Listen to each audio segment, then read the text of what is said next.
sommes dans le bâtiment d'accueil du public du laboratoire de recherche souterrain de Meuse-Haute-Marne. Ce laboratoire a été créé pour étudier la possibilité de stocker en grande profondeur des déchets radioactifs de haute activité à vie longue. Les échéances fixées par la loi en ce qui concerne le stockage sont 2015 pour la demande d'autorisation de création et 2025 pour la mise en service si tout se passe bien d'ici là.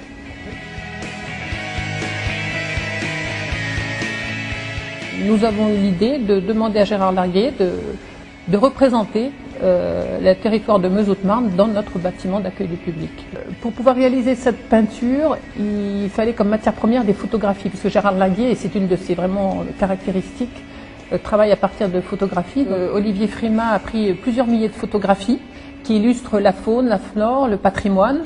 Et ce travail va être précieux non seulement pour Gérard Larguier, puisqu'il lui a été très utile pour sa peinture, mais il sera précieux pour nous parce que nous comptons bien faire des expositions de photographies et ça sera aussi une pièce importante du dossier de demande d'autorisation puisque nous devons, à l'appui de notre demande d'autorisation de stockage, présenter le territoire qui nous accueille.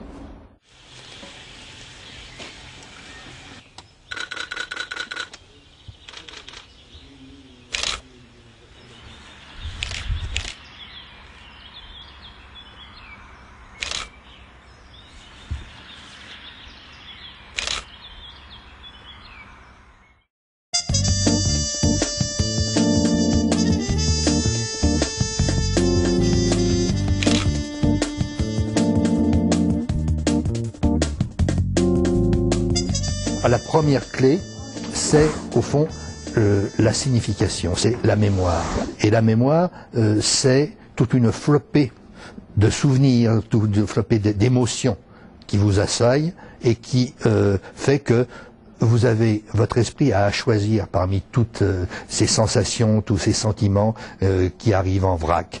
Et à partir de là, eh bien, on choisit, on détermine, et c'est ce qui fait au fond le dialogue entre celui qui regarde et la toile, qui est au fond un vecteur de sensibilité entre la sensibilité de celui qui a fait et de celui qui regarde. J'utilise la technique actuelle de l'image pour traduire quelque chose qui est intemporel. Cette fresque va représenter au fond tout l'environnement autour de Bure. Ces 400 photos ou 500 photos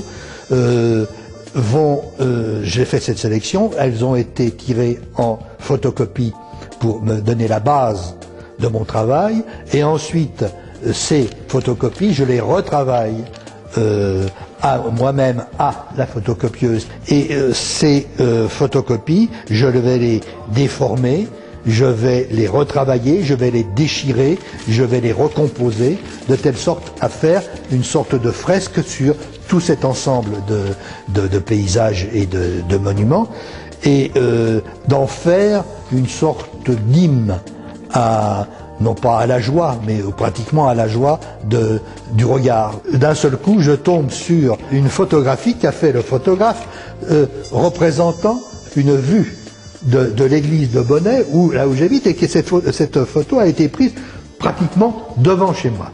Donc, pour le côté symbolique de l'histoire, je vais commencer cette fresque par cette vue de Bonnet, de l'église de Bonnet, prise devant ma porte.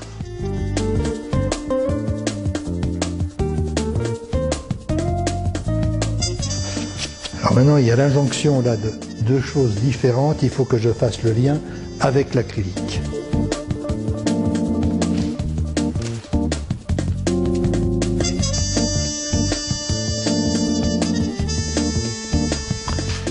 Chose très importante, c'est le petit doigt, qui est le plus important pinceau qui puisse exister.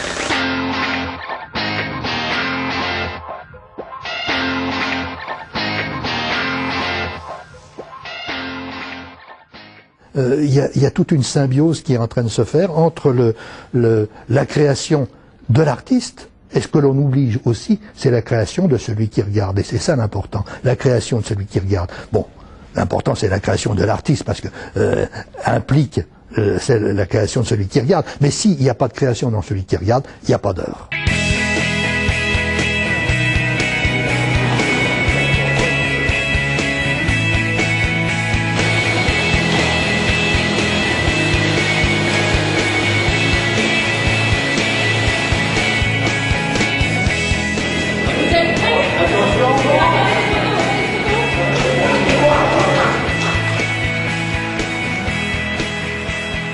Je connais bien Gérard Larguillet, je connais sa capacité d'imagination, mais là c'est magnifique. C'est vraiment. D'ailleurs, on a bien vu la tête de ceux qui regardaient pour la première fois ce tableau. Ils ont été ébahis par la qualité. Au fur et à mesure qu'on s'approche, on commence à distinguer les détails, un peu comme si on rentrait dans un paysage.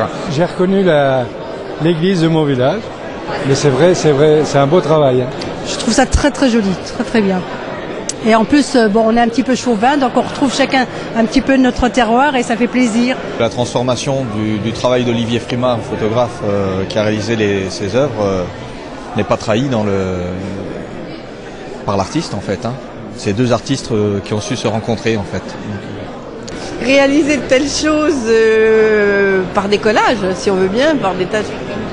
Je trouve ça extraordinaire. C'est très beau, ça représente notre Meuse profonde. On s'est amusé à chercher les petites rues, les petites maisons de notre village qu'on aime tant.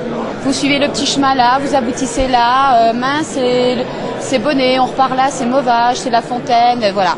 C'est bien d'avoir recréé la luminosité de la nature meusienne. Je pense qu'en faisant cette peinture, en l'exposant au public, nous allons montrer que premièrement nous avons conscience de la beauté du territoire qui nous accueille et peut-être nous arriverons à faire passer le message que nous sommes vraiment déterminés à le protéger et qu'on peut travailler sur un stockage de déchets radioactifs tout en préservant la nature et l'environnement.